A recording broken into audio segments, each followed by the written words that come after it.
Alors qu'on ne se rend pas compte que le monde est imprévisible, en fait, et que quelque chose de fait aujourd'hui ne veut pas dire que quelque chose sera fait demain. Et ça nous emmène sur à la deuxième étape. La deuxième étape, c'est en fait qu'un processus, c'est hyper simple. C'est absurdément simple. Hem, je vais te raconter ça avec l'histoire du cercle de vie. Il y a un mec dans le livre Traction de Gino Turkmena, un truc comme ça, qui explique que il avait une entreprise, OK? Et en fait, pour faire son entreprise, il avait besoin des meilleurs éléments. Et donc forcément, il mettait un maximum de pression, de structure sur ces éléments-là, mais il n'avait pas les résultats escomptés. Et en fait, le jour où il a trouvé une solution pour que chacun de ces éléments aille mieux, il a utilisé ce cercle-là. En fait, comment il a fonctionné? Il a utilisé ce qu'il appelle le cercle de vie.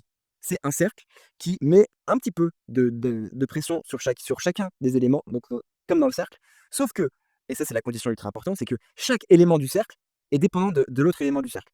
Donc par exemple, on va prendre un jardin par exemple, là, dans ce jardin du cercle de vie, la plante, elle est dépendante du soleil. Le soleil, il est bon, le soleil ça marche pas, le soleil il est pas dépendant, mais la plante elle est dépendante du soleil et la plante elle rend, je sais pas les aliments, par exemple les abeilles, elle rend dépendant les abeilles et les abeilles elles vont butiner les fleurs et en fait du coup les plantes aussi sont dépendantes des abeilles et cetera. C'est un écosystème. Bah, c'est exactement la même chose dans le cercle de vie qui est qu'en fait, là on voit une performance et qui est du coup avec beaucoup de pression, avec beaucoup, de peur de l'échec, avec beaucoup d'évitement du risque. On peut aussi y voir, et ce qui est beaucoup plus simple, un cercle de vie. En fait, y voir que c'est juste une succession de processus, d'éléments qui en fait sont les uns dépendants des autres et qu'en fait, il suffit juste que chacun de ces éléments aille bien pour que tout aille bien. Hem,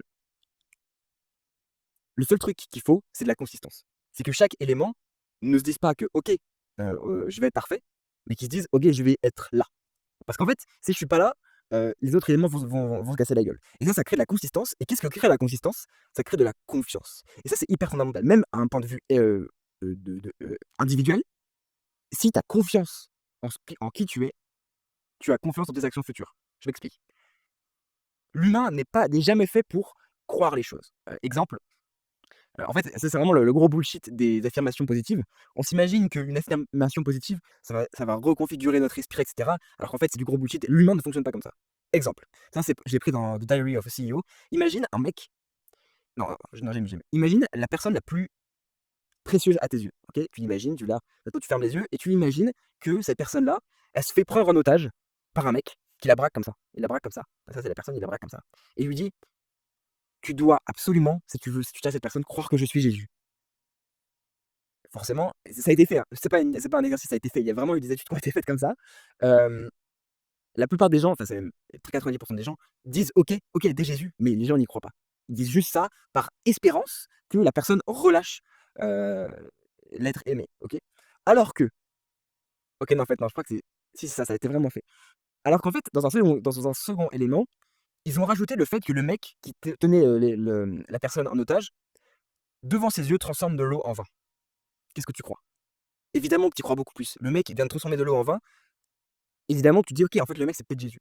Qu'est-ce que ça illustre? Ça illustre qu'en fait, tu as beau te répéter, tu as beau forcer le cerveau à croire ce que tu veux, tant qu'il a pas vu la preuve devant ses yeux, il va pas y croire, OK? Et bah, c'est exactement la même chose avec la confiance, qui est que la confiance dans un élément, ça joue juste sur la consistance, sur le fait d'être là tous les jours. Si ton cerveau, il est là tous les jours et il fait l'effort tous les jours, et bah, il va avoir confiance en ça et donc il va être beaucoup plus à même de croire qu'il en est capable, OK? Du coup, c'est beaucoup plus simple en fait de penser en processus plutôt que de penser en échec et du coup d'être condamné à être comme une dinde. Hem, ça nous amène vers la troisième étape qui est en fait que ce processus, c'est ce qui nous amène la victoire. Ça, je vais t'illustrer avec une histoire, l'histoire d'un pianiste qui s'appelle, attention, je vais retrouver son nom, c'est un russe, je crois, Ingassi Paderewski, OK, qui expliquait que, heu, il était un des meilleurs, pianistes de tout temps, de tous les temps, il faisait des concerts et cetera et un jour, il a arrêté de pratiquer. Il s'est dit: «Je suis tellement fort, je vais arrêter de pratiquer». Il a arrêté un jour et juste avec un jour d'arrêt, le lendemain, enfin, du coup 2 jours plus tard, il sentait qu'il faisait déjà des erreurs. C'était moins bon pour lui, OK? Au bout d'une semaine, il a reçu des critiques négatives dans ses concerts qu'il faisait, dans ses prestations. Le public s'en est rendu compte au bout d'une semaine d'arrêt de pratique. Qu'est-ce que ça illustre? Ça illustre qu'en fait, la victoire, c'est pas une performance. La victoire, c'est juste une consistance dans la pratique. Ça nous crée en fait, le concept d'antifragilité de Nassim Taleb qui explique que quand tu t'exposes à de la difficulté, à de l'échec, au lieu de et que tu es toi-même antifragile, donc ce qui est principalement antifragile, c'est les éléments vivants, OK? Donc nous, on en est particulièrement, mais ça peut être d'autres, ça peut être des systèmes, ça peut être des choses créées, mais nous, en tant qu'êtres vivants, on est principalement des êtres antifragiles. Si tu exposes de l'échec à un être antifragile, ça va le rendre meilleur. Il va pas devenir fragile, il va se rendre meilleur. Par contre, à l'inverse, si tu ne l'exposes jamais à de la difficulté, à de l'échec, il va lui-même se fragiliser. OK? Donc c'est exactement l'exemple, je ne sais pas si je l'ai bien dessiné, mais l'exemple du piano. En fait, en tant qu'être antifragile, si on s'expose toujours à la difficulté, à la persévérance et à l'échec, on va s'améliorer, OK? Mais ce qu'il ne faut pas oublier, c'est que là où il y a de la il y a là où il y a de la victoire, dans la persistance, il y a de l'échec dans la non-persistance, il y a de la régression, de l'entropie, OK? Si un ça pareil, c'est une grosse chose qui est, souvent oubliée et que les gens ne prennent jamais en compte. C'est que certes, c'est bien d'atteindre des sommets, OK? Mais qu'en fait, maintenir un état de stable, OK? De croissance, enfin même pas, c'est pas croissance, en fait, regarde, là tu crois. Maintenir cet état-là, qui est, bah, entre guillemets «stable», c'est un effort en soi, c'est une performance en soi, OK? Et donc si tu ne maintiens pas ça, tu décroît. C'est l'un ou l'autre. Il y a pas de: «OK, bah, je m'arrête, ça je reste comme ça». Non. Dans la vie, c'est soit on monte, soit on descend, OK? Et donc ce pianiste-là, c'est exactement ça. Il montait. Alors et en fait, au bout d'un moment, tu as atteint un plateau qui fait qu'en fait, tu es limité par ta performance, OK? Ou alors il faut faire quelque chose d'entièrement différent, mais ça, c'est encore un autre sujet.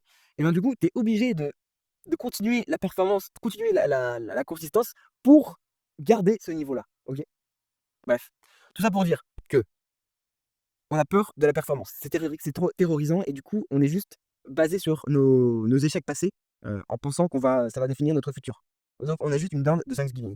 2e élément, en fait, dans la vie, il y a des choses beaucoup plus simples qui s'appellent les processus. Qui s'appellent, en fait, prendre chacun des éléments, les rendre dépendants les uns des autres, créer une ligne de vie qui fait que ça fait un processus qui va lui-même faire de la performance. Tout ça en prenant en compte que, nous sommes tous des éléments antifragiles, OK? Et donc en fait qu'on s'améliore avec la difficulté, avec l'échec, mais attention, si on arrête cette difficulté, on régresse, OK? Hem, ah oui, et aussi, élément très important, c'est que quand on est sur ce chemin de progression, OK? Même un tout petit élément de progression, donc par exemple, tu vas échouer un jour ou tu vas échouer 2 jours. Par exemple, moi actuellement, j'ai échoué beaucoup à faire de la consistance sur YouTube, à m'exposer, à parler. Hem, Chaque petit progrès crée une émotion positive immense, qui va créer un effet de rétroaction, en fait, de récompense sur ton échec. Et en fait, c'est comme ça qu'on transforme l'échec, qui est une mauvaise chose, en échec qui est une bonne chose, en créant des éléments de petites progressions qui va créer des émotions positives constantes. OK? OK. Et 4e étape, l'étape du secret. Ça, c'est vraiment quelque chose qui est pour moi le plus gros secret de toute cette vidéo, qui a bien quelque chose à comprendre, c'est ce secret-là, OK? C'est le secret de l'ampoule. Qu'est-ce que c'est que le secret de l'ampoule? En fait, le truc le plus important, peut-être que tout ce que je t'ai dit aujourd'hui, c'est que, tu pouvais l'imaginer. En fait, c'est la consistance qui compte et c'est pas la performance et que la performance, ça paralyse et cetera. OK, peut-être que tu pouvais l'imaginer, mais ce que je vais dire là, tu ne pouvais pas l'imaginer. Est-ce que tu connais la règle des 10 000 heures? Sûrement, elle est assez connue, assez populaire, qui dit que quand on pratique quelque chose pendant 10 000 heures, mais j'ai un reflet sur mes lunettes. Hem, Quand on pratique quelque chose pendant 10 000 heures, c'est comme ça qu'on devient un expert, OK? Sache que cette règle est complètement fausse, c'est de la merde, OK. Pourquoi? Parce qu'en fait, si tu continues comme ça, tu fais juste hamster, reste ta roue de hamster et en fait, tu continues tout le temps sur la même, route, sur le même chemin pour aller nulle part. En fait, il faut bien comprendre que le succès, c'est vu comme une équation, mais une équation bien particulière. La plupart des gens pensent que le succès, c'est une équation, c'est 1 + 1 = 2, OK?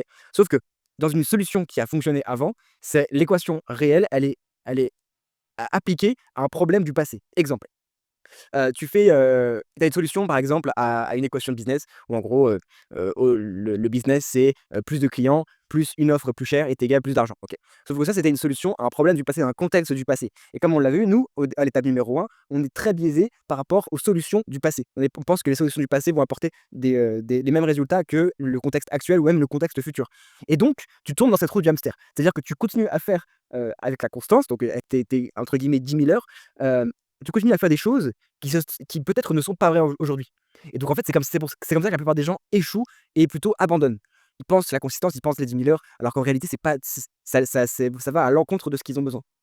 La chose dont ils ont besoin, ce n'est pas de voir l'équation comme la même chose, mais comme une équation changeante. En fait, si tu arrives, et c'est ça qui est hyper important, à transformer ces 10 000 heures de pratique de pratique en 10 000 heures d'itération, de changement, c'est là que tout change. C'est pas les 10 000 heures qui fonctionnent. Ce qui fonctionne, c'est les 10 000 heures d'itération, les 10 000 essais. Ça change tout. Quelqu'un qui essaye 10 000 fois et qui change à chaque fois, lui, il réussit. Lui, il devient un vrai expert. Quelqu'un qui fait 10 000 heures pour faire 10 000 heures, il va pas forcément s'améliorer. OK?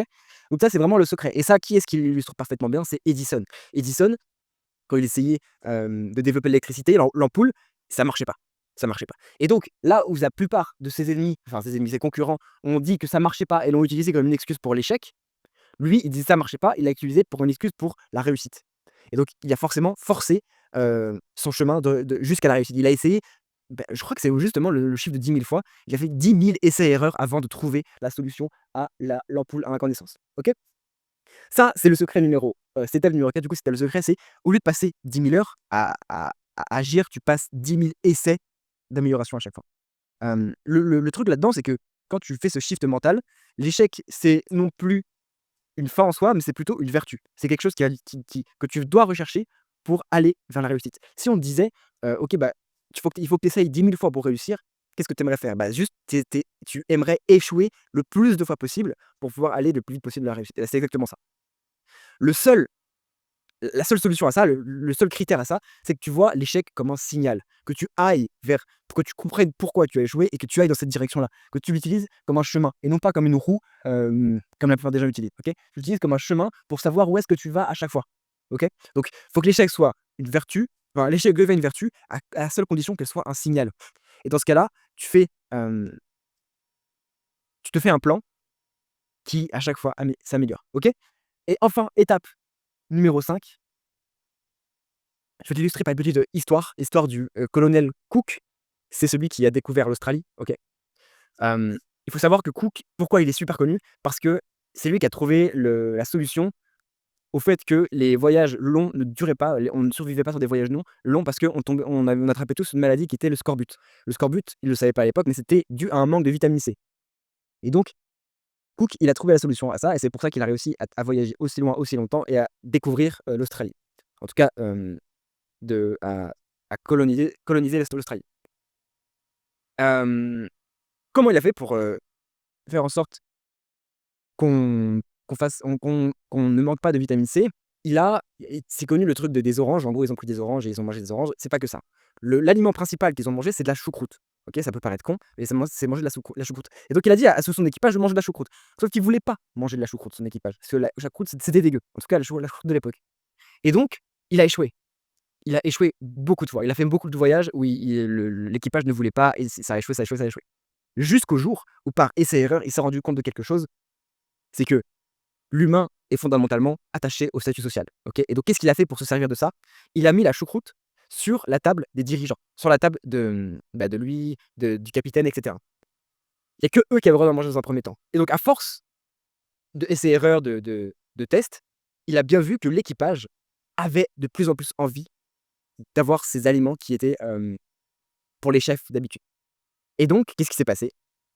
Il a progressivement lâché du lest et il a donné de la choucroute à tout son équipage. Et progressivement, son équipage voulait de la choucroute, ils mangeaient de la choucroute et ils ont réussi à traverser tout le chemin jusqu'à l'arrivée et à avoir leur quota de vitamine C. OK? Tout ça pour te dire quoi? Pour te dire que Cook, il avait eu un coup de génie. Il a pas eu un coup de génie. Il a juste fait exactement le processus qu'on a fait depuis le début. Il a utilisé une ligne de vie, il a, fait de la pratique régulière et il a, ajusté constamment ses échecs, OK?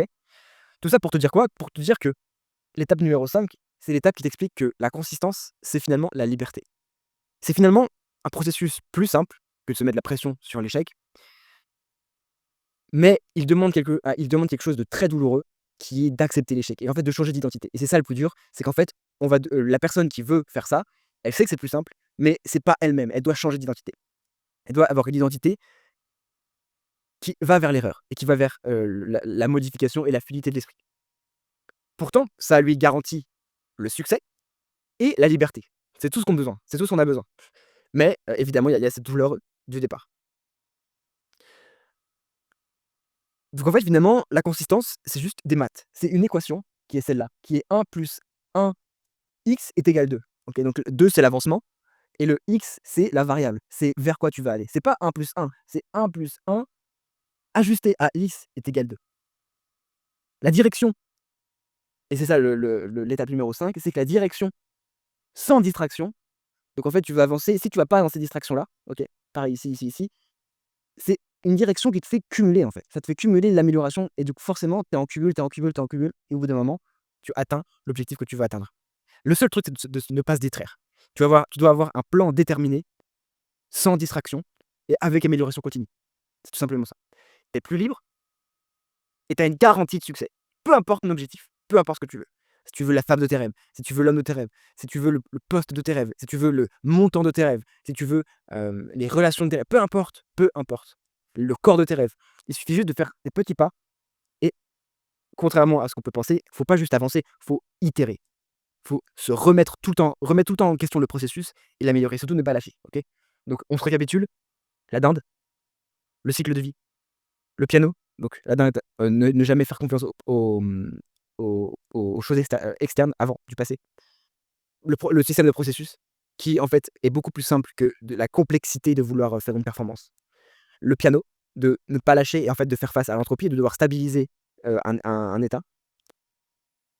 4, l'émergence par l'itération et non pas juste la pratique.